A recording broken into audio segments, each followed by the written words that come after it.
कार्तिक मास कथा अध्याय 10वां। राजा बोले, हे नारद जी, आपको प्रणाम है। कृपया आप यह बताने की कृपा कीजिए कि जब भगवान शंकर ने अपने मस्तक के तेज को क्षीर सागर में डाला तो उस समय क्या हुआ। नारद जी बोले, हे राजन, जब भगवान शंकर ने अपने वह तेज शीश सागर में डाल दिया तो उस समय वह शीश ही बालक होकर सागर में संग्राम पर बैठकर सागर को भय देने वाला करने लगा। उसके रूतक से संपूर्ण जगत व्याकुल हो उठा, लोकपाल भी व्याकुल हो गए, चराचर जल यवान हो गया। शंकर सुवन ने रुदन से संपूर्ण ब्रह्मांड व्याकुल हो गया। यह देखकर सभी देवता और मुनि व्याकुल होकर ब्रह्मा जी के शरण में गए और उन्होंने प्रार्थना कर उनकी स्तुति करने लगे। उन सभी ने ब्रह्मा जी से कहा, हे पितामह, यह बहुत ही विकट परिस्थिति उत्पन्न हो गई है।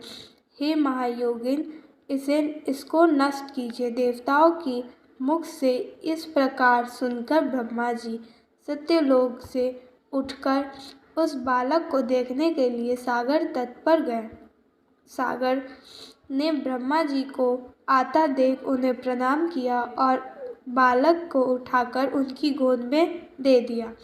आश्चर्यचकित होते हुए ब्रह्मा जी ने पूछा, हे सागर, ये बालक किसका है? शीघ्रता पूर्वक कहो।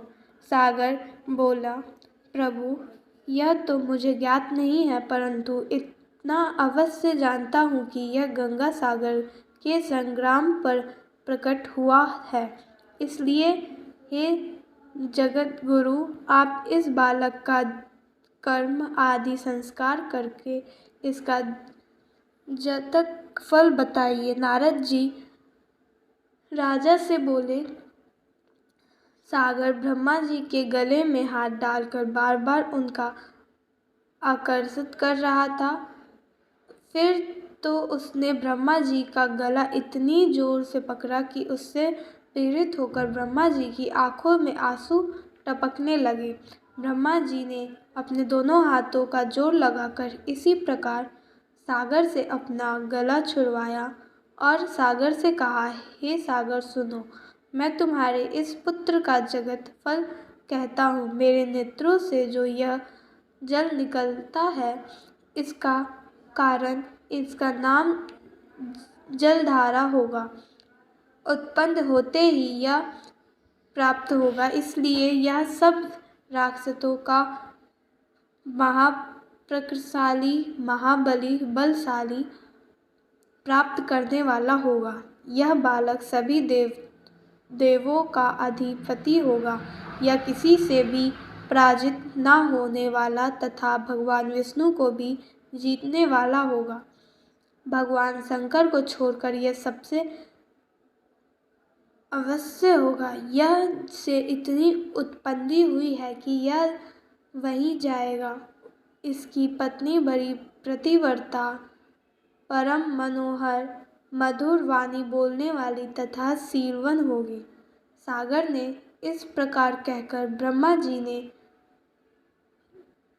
बुलाया और उसके हाथों से बालक का राज्याभिषेक कराकर स्वर्ग अंतर्धान हो गए। बालक को देखकर सागर की प्रसन्नता की सीमा न रही।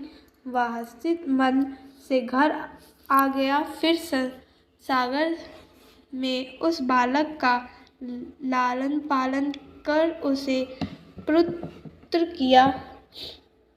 फिर कालनेमि नामक असुर को बुलाकर वंद नाम कन्या से विधि पूर्वक उसका विवाह कर दिया। उस विवाह में बहुत उत्साह हुआ।